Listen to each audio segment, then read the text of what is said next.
unlike the 2009 Kid Cold one-shot, I knew the origin of today's comic going into it. You see, 2019 marked the 80th anniversary of Marvel Comics' publishing history. If that amount of time seems a bit odd to you, well, keep in mind that Marvel Comics evolved from a previous company, Atlas Comics, which in turn had evolved from Timely Comics, which was originally founded in 1939. 1939 plus 80, that equals 2019, baby! In that 80 years of history, the world of comic book publishing changed many times, and the publishers have constantly changed to keep up with it. These 2019 one-shots celebrate that history. Each issue is set up like an anthology book, many of them featuring one main story and a shorter backup feature, mimicking what we saw in the, also a throwback event, the Mighty Marvel Western event. This makes complete sense, as the Mighty Marvel Western event was also a celebration, just not of one synced to any kind of publication history. The MMW event celebrated Westerns specifically, while these 80th anniversary one-shots celebrated a handful of now largely defunct genres. There was a total of 6 books published, each one reflecting a long-dead genre of comic. War is Hell was set during World War II and was, of course, a war comic. Crypt of Shadows was the horror comic, Journey into Unknown Worlds was sci-fi, Love Romances was a romance title, Ziggy Pig, Silly Seal Comics, was a cartoony kids comic, and finally we have today's issue, representing the venerable Western, Gunhawks. But don't let the title fool you. Despite taking its name from 1972's Gunhawks ongoing series, which lasted for 7 issues, today's issue is not any form of a continuation. This volume of Gunhawks is more like the story that we saw in the Weird Westerns one-shot, where a random gunfighter in the West is being referred to as a Gunhawk. This particular Gunhawk is named Dean Donnelly, Sheriff Dean Donnelly, actually, and we open our story in Clearwater, Arizona in the year 1914. He stands alongside a river, dressed in jeans, a black shirt, a leather vest with his sheriff's badge on the chest. He also has on a blue bandana around his neck. Donnelly's hair is a dark brown and combed back from his face, and a close beard hugs his jawline. The sun is high in the sky as he stands alone, facing down 3 riders on horseback. Donnelly's own horse is nearby, drinking from the water behind him. These 3 riders sit on their horses, rifles resting in their laps, wide sombreros on their head. Donnelly tells them that this is a civilized town, they don't want any trouble. He thinks that they're Pancho Villa's men on a raiding run, but they're 300 miles north of the border, and that puts them within 30 miles of a U.S. cavalry garrison. One of the riders, with a scarred eye, says that they aren't a raiding party. Dean, the dead man, Donnelly. Donnelly was not expecting them to know who he was. We can see sweat bead on his face as he stares at the riders. They stare back. His fingers sneak closer to his gun. One of the riders lifts their rifle, but then Donnelly draws and fires first. He downs 2 of the riders, and the third manages to get off 1 shot. Donnelly shifts his focus to them next, and he manages to hit the rider in the left side of their stomach. The rider's next shot goes wide because of the pain, and it catches Donnelly in his left shoulder. The rider turns their horse away, and they manage to escape. Donnelly checks himself for any other wounds. Finding none, he then looks at the nearest corpse, and notices that the body is that of a woman. He wipes his forehead and curses. Damn. My name is Ben, and this is Comic Book Breakdown episode 19.18, Gunhawks.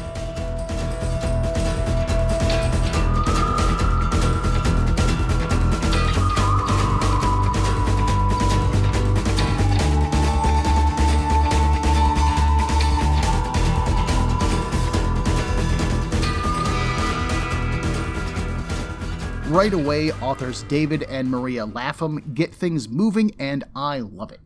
They only have one shot at telling this story, and they do not have any time to waste. This comic isn't exercised at all. The Laphams establish through dialogue that Donnelly is a sheriff, duh, but also that he is living a quiet life that he is very protective of. We see this scene go down in a canyon in the desert. There's no town, there's no buildings, there's no other people here. How did Donnelly know about these three approaching? How did he know to go and intercept them? Does he just travel the outskirts of town, hoping to stop problems before they become problems? I don't know, but the Laphams are showing us that Donnelly wants to take care of this town, even if it means being away from the town at times. He is trying to keep the town safe from a distance. But they also use the scene to establish that Donnelly has a past. The writers know to call him Dead Man Donnelly, referencing some kind of past that is clearly haunting him. In reaction, he shoots them, killing 2 of them. That stands out to me, because in this streak of episodes, most of the heroes that we have seen up to this point don't outright attack people. Generally speaking, they are the ones being attacked. They defend themselves. But here, Donnelly is the one who shoots first. He is the one who gets nervous about what is about to go down and goes for his gun. Don't get me wrong, the framing of the writers is meant to be intimidating. They are clearly a threat to Donnelly of some kind, but they don't draw on him. They don't outright threaten his life in any way, other than having easy access to rifles. And again, I'll admit, that could be dangerous, but as of yet, they aren't shooting anybody. After the shootout, when he sees the bodies and clocks that they're women, Donnelly's damn is less of a self-reclamation and more of a, oh, no swearing. This means trouble. Donnelly knows what these women herald, but we don't yet.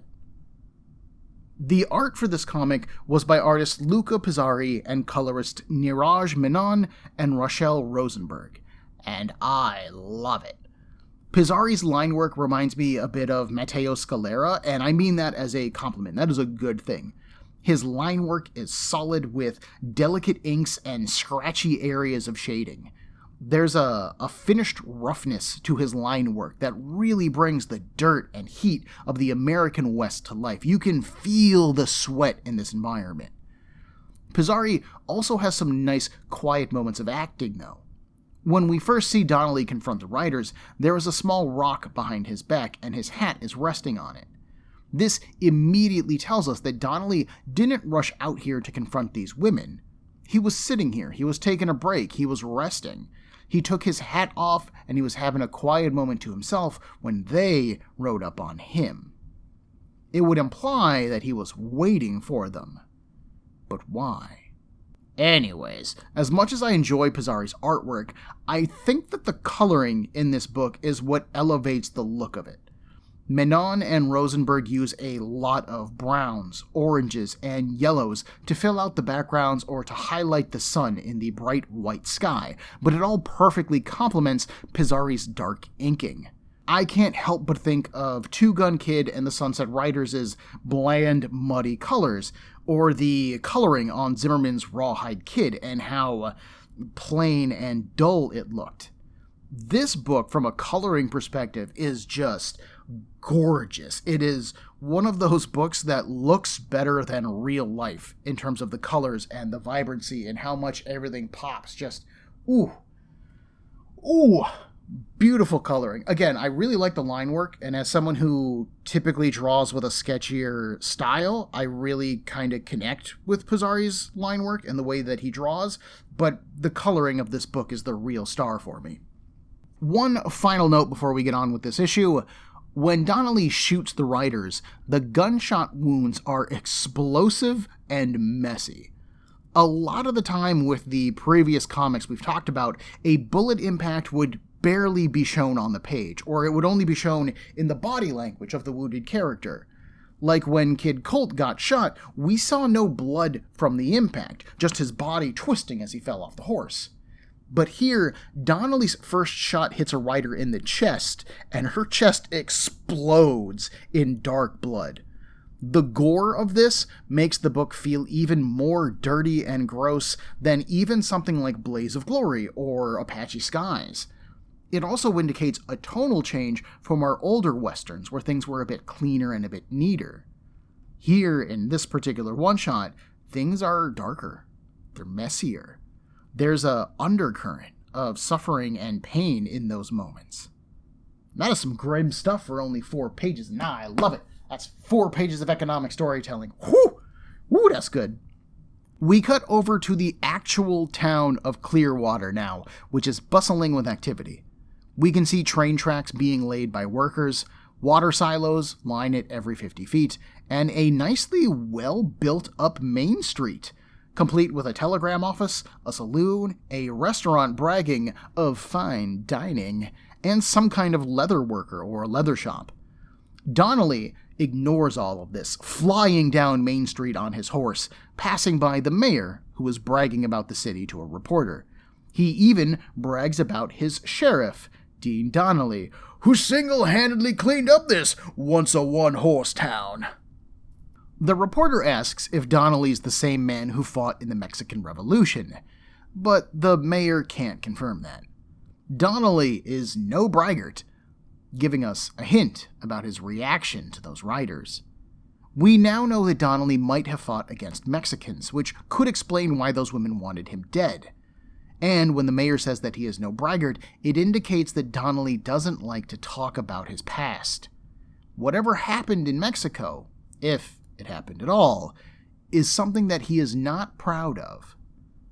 Instead, the mayor says that the sheriff has brought in more than 6 bounties during his tenure, the rewards for which he has donated to the schoolhouse. Sounds like a man with something on his conscience, the reporter speculates. But the mayor says, nah. Truth be told, when he helped save this town, Donnelly fell in love with the local school teacher. And let me tell you, she is the prettiest bride-to-be in the county. So we now know Donnelly might have fought in the Mexican Revolution. He might have something to make up for in his past, and in doing so, he also found himself a love. Donnelly has been trying to better himself. He has tried to move on.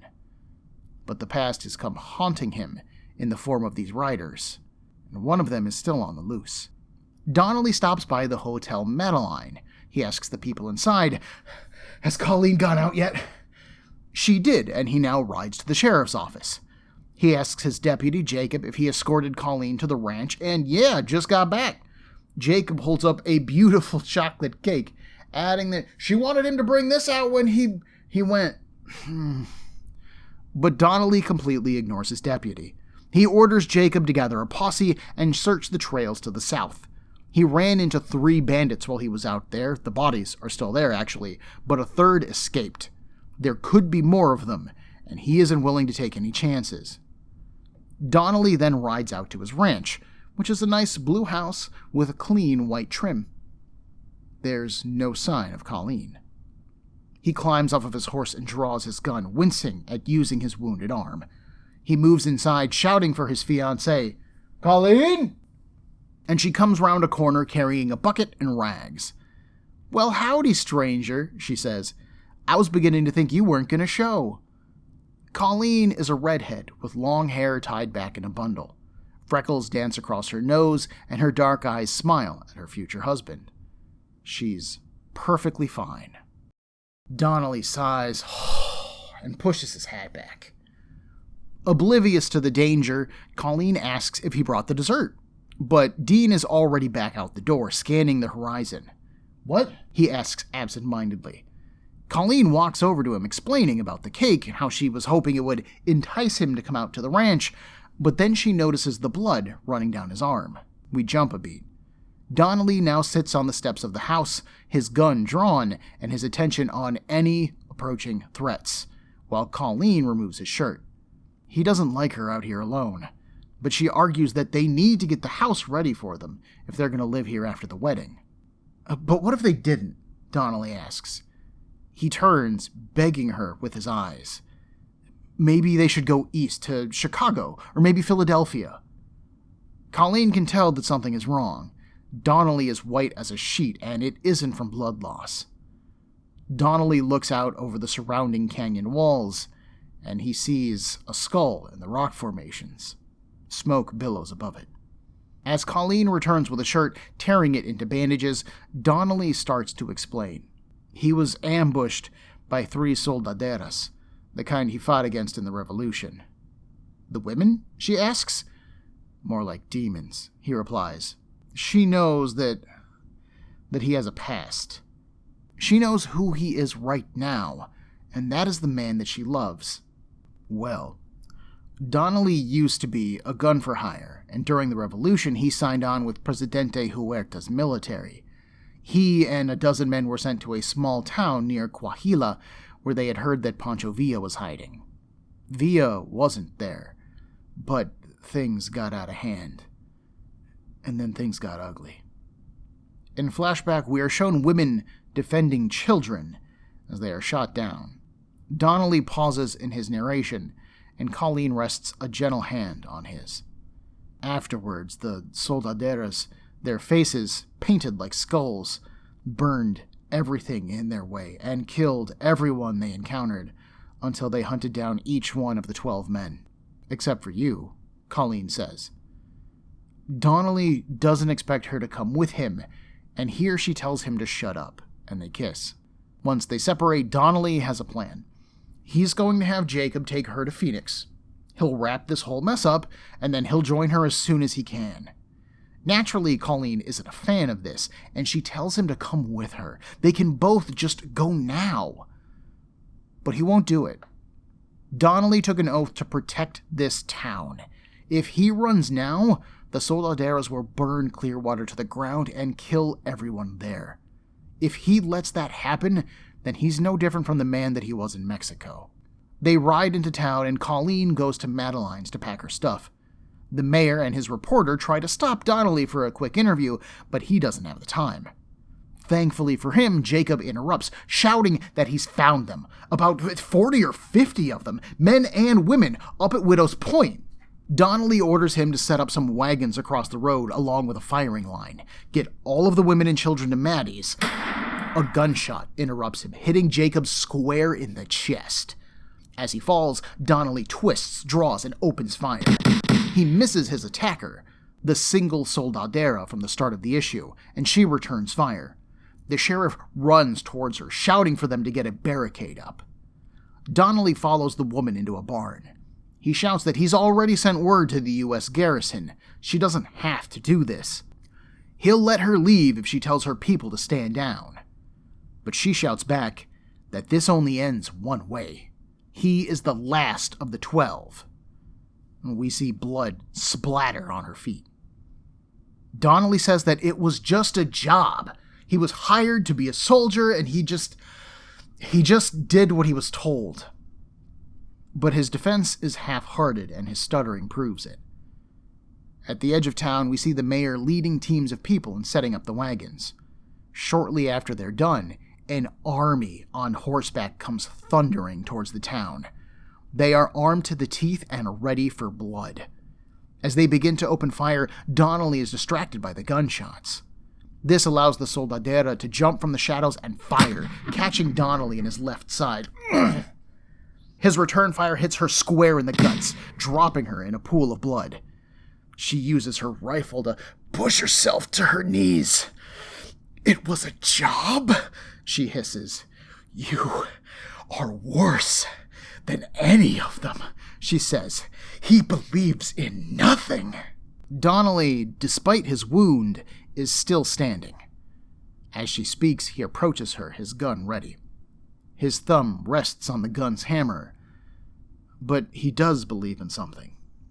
Now, he spins the gun, offering its handle to her. If he surrenders, he asks, then she'll spare the town. The woman fights to her feet. "She is no dog." The pair lean on each other, blood pouring down their legs. Together they walk down the street towards the defensive line.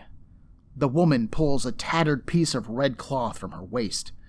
The people of Clearwater part around them, letting them pass. Colleen tries to run for her fiancé, shouting his name. "Dean! Dean, we can leave!"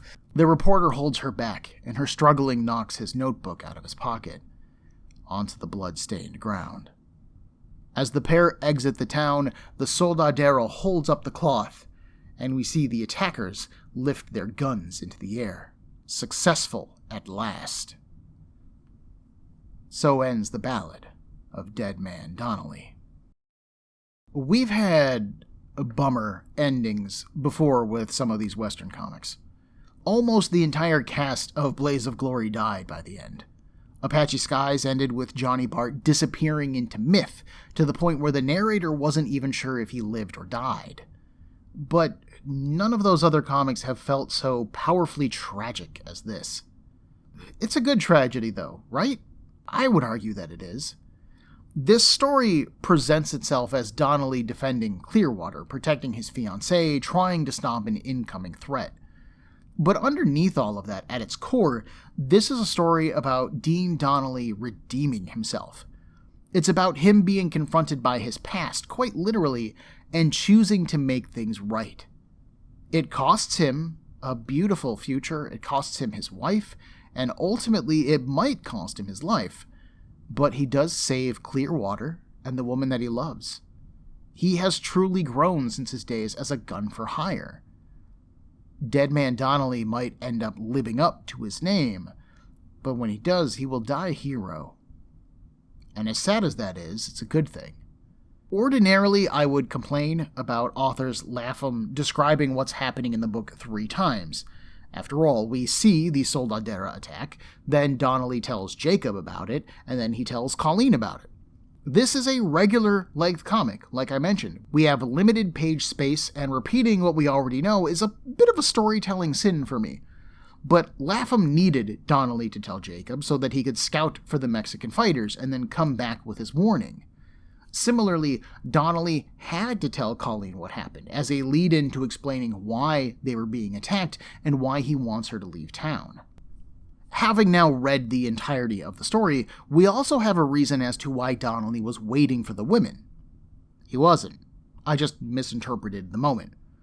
Donnelly tells Colleen that he was at the river and they ran into him, and part of me wants to call this a really convenient coincidence for the sake of the story, but it really isn't. We now know that the Soldaderas have been hunting for him. The 3 women who found him are a scouting party for the much larger force behind them, which arrives 2/3 of the way through the comic. For me, this is actually some solid story structure, where each of these things needs to happen because it's indicating the larger world that Donnelly is part of. We didn't know an army was coming, so those 3 riders didn't look like a scouting party. Similarly, Donnelly didn't know that these Soldaderas were coming for him, so he was just out for a leisurely ride. The world continues apace despite what the story is showing us, and I kind of love the idea that we just get a brief peek into this narrative and the world surrounding it, and then we're back out. It's part of what allows the tragedy to stand so well, is we don't get to know more. We don't get to see more. We get this one moment, and it's painful, and it hurts, but man, it's a good story. Pizzari, Menon, and Rosenberg team up excellently for this comic, if I didn't get that across already. When Pizzari has Donnelly join Colleen, the acting of the character just goes through the roof. Donnelly's eyes become shadowed, his expression shaded when he's telling his backstory. He is clearly upset and regretful of his past and ashamed for what he did, and the art team really makes sure that comes through. Perhaps my single favorite artistic touch in this book, though, is the sun. There is never a blue sky in this comic. The sky is just a pure, clear white. That makes depicting the sun kind of hard, as it's difficult to have a brighter color than white, and yellow and white, depending on how you color it, can really kind of blend together, and that makes it harder for the sun to stand out. So instead, Pizzari, Menon, and Rosenberg render the sun as a white orb, but they surround it with a cloud of yellow scratches. It almost looks like it was rendered with a paintbrush. It is rough and mean looking, but that kind of gives it the wavering look of heat in the desert, like you can see the air shimmering around the sun, and it makes that white patch feel brighter than the rest of the sky without it actually being any brighter at all because it's the same white. This comic, if you couldn't tell, looks good. I can't articulate that enough. I didn't realize that I had seen Pizzari's artwork before, but they apparently also drew some of Greg Pak's run on Weapon X and Frank Thierry's run on The Black Knight, so that's very cool. I was thinking I would have to hunt down some new comics in order to study Pizzari's work some more, but I actually own both of those runs. It's just been a long time. I don't think I've read them since they originally came out, and that's been a couple years now. So there'll definitely be a reread in my near future of those books, for sure. At least a little bit. Gunhawks tells a well-paced, well-drawn story of redemption and death. The story of a gunfighter trying to rebuild his life, and how doing so actually costs him his life. It's tragic, it's dramatic, and it all works. Out of all the one-shots that we've been covering recently, this is probably the best overall for me. I love the art, I love the characters, and I love its standalone nature. Compare this to the Kid Cult one-shot, and sure, they are in the same genre, they are both one-shots, but they are also totally and completely different in tone and execution. Even something as simple as the fact that Kid Cult reads as a pitch for an ongoing series, while this issue of Gunhawks is obviously a done-in-one. You tell the story, and it ends, and it's just amazing, that stark contrast between two very similar concepts. There is also a single page of information at the very end of the comic, written by Brian Overton, that gives the reader an overview of Marvel's history with Westerns.